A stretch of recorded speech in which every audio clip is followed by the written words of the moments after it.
That is why I choose to torture you instead of using any other clearer methods. Any Death Eater would do the same thing. I am not unusual in that respect, because any opportunity to teach one of you a lesson should not be wasted. What lesson? What do I need to be taught? Your place, girl, your place! His voice is rising in exasperation and anger. None of you muggle-borns know your place! You masquerade as wizards and witches, acting as if you belong in our world, and you are the worst sort of your kind, you with your know-it-all attitude and intellectual snobbery. You set yourself up as an equal, if not better, than your pure-blood peers. That is so hard to say. You set yourself up as your equal, if not better than your pure-blooded peers, when you're really just a freak of nature. That is why I want to hurt you. It's getting so English in this bitch. So fucking English. He turns away from me swiftly and walks over to the other side of the room. He stops by the cell door and runs his gloved hand over the back of the sleek blonde head, taking a deep breath. That's right. Get your control back. Can't let yourself become distracted by emotion, can you? That would make it all far too personal, wouldn't it? I watch him collect himself, and when he turns back to me, his face is emotionless once more. Thus far, we appear to be making progress, he says, as if the last few minutes had never happened. You have named Harry Potter's friends for me? Not without struggle, I grant you. Your common sense seemed to prevail over your so-called ideals.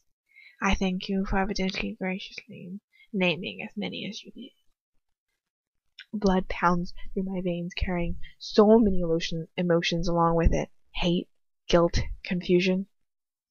How can he say that he made me name so many of them? Yes, young Harry seems quite popular.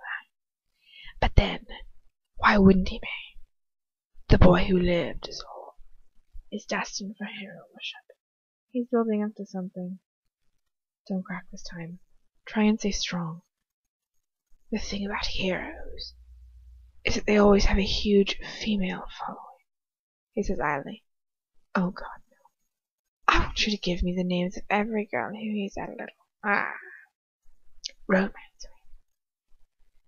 He states with a sneer, I don't believe this. Why? I ask him. I feel an invisible fist punch me in the stomach again. It's like the one he dealt me in front of Voldemort. I bend double.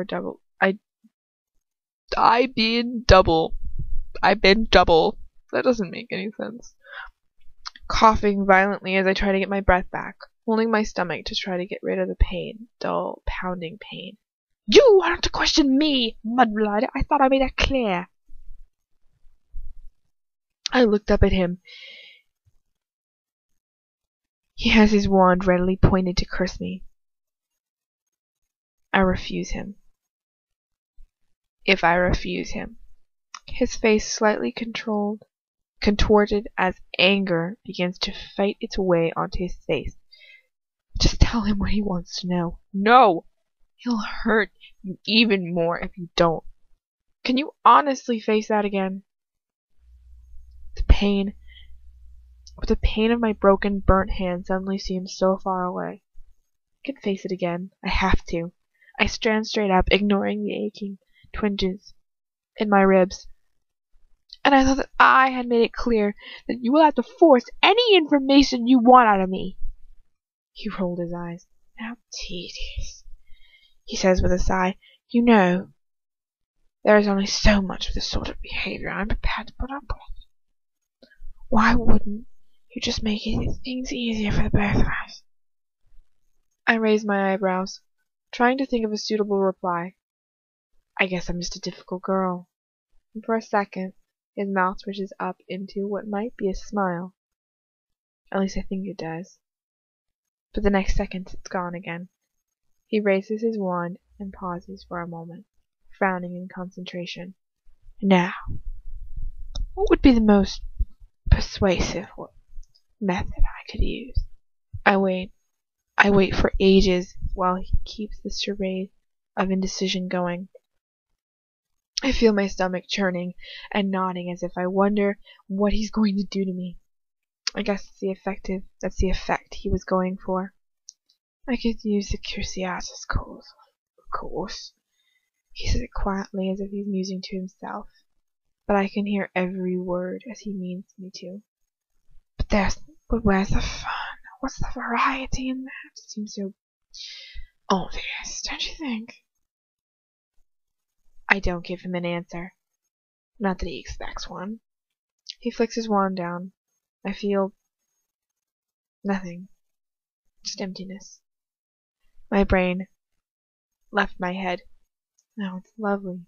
All the pain, the agony of thinking gone. Just warm, pink, happy sleep. There is no pain, or thought, or feeling. A knife in a pale hand. I take it. Cut your leg. Don't. Doubt wiped away by the warm, comforting voice with the weight heavier than God. Cut your leg. It won't hurt. I promise you. He's right. Nothing can hurt me. Nothing will hurt me. Nothing in this tight, cozy, snug warmth that I'm wrapped in. I do all that I know. I sink the knife into my leg. Arg! You're not hurting, not really. Put the knife down your thigh. Hurts so much. No, it doesn't. Put the knife down through your flesh. And again. And again. And then the voice leaves. Oh my God, my leg!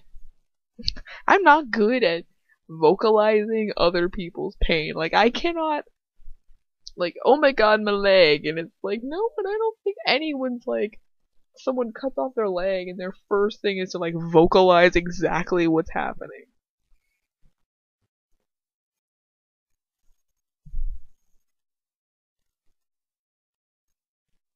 Yeah. Hold on.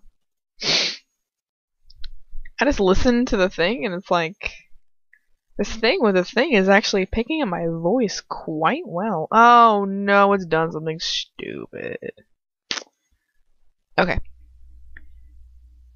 Oh my God, my leg! I'm left with nothing but agony.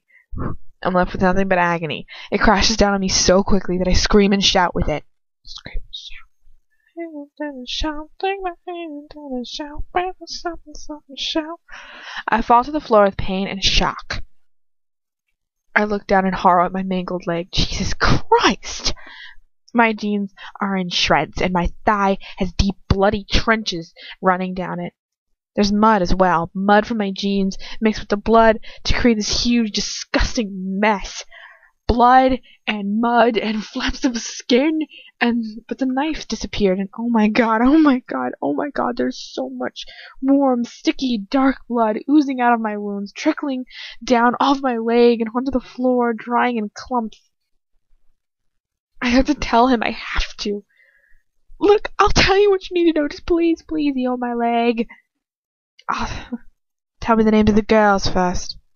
He says with absolutely no emotion whatsoever. Then, perhaps, I will consider your proposal. Please, I'm begging you. No! First, you tell me what I want to know.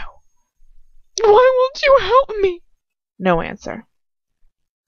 I've got to stop this bleeding. My t-shirt, perhaps, yes.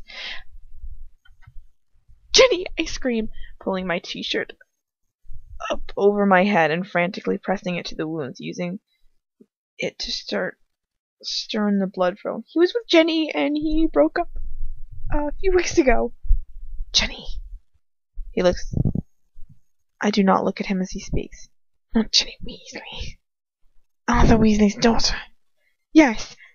I don't even register what I'm saying anymore. I just know that I need to stop this pain before it kills me. My t-shirt soaks up with blood, but still I bleed. Nothing can stop it. Nothing. Well, that certainly is valuable information. Anyone else? Please, my leg! I want the names first, Mudblood. Your leg can wait. You needn't worry. I'm not going to let you die yet. But it hurts. Yes, I know. That's kind of the point, isn't it? Bastard, sadistic, sick, evil, twisted. I groan in agony. In our first year, he dated this girl called Cho Chang, I state desperately. But there's no one else. Are you sure? There's no one else, I swear. He walks over and to the levitated parchment to see whether I'm telling the truth. Oh my god, why won't he help me? Only 2 girlfriends, he says, a slight chuckle in his voice. The most famous 17-year-old in the wizarding world. And the only names you can give me? And you have only 2 names to give me? Good God, how pathetic. And yet, somehow, very unsurprising. How can he carry on this when I'm about to bleed to death right in front of him? I'm so dizzy. Oh, please forgive me. I quite forgot about your little accident. Points his wand at my leg, and that wonderful, familiar warmth spreads along it, and wounds heal up, and the skin seals itself over the mud, trapping it in my leg. He doesn't get rid of the blood, though. Get dressed and go, he snaps. I blink, and then I remember. My t-shirt, I'd forgotten. But I've got underwear on, for God's sake.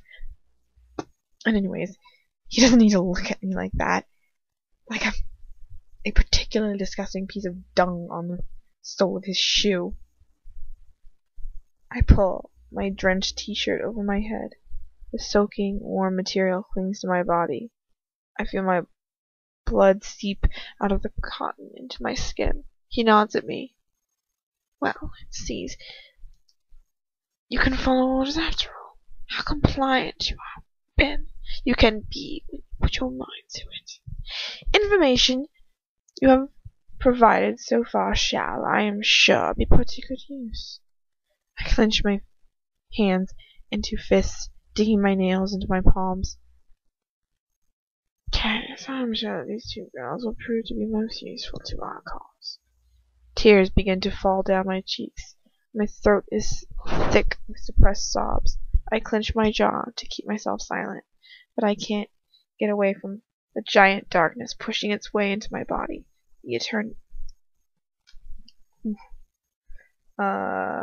The enormity of what I've done.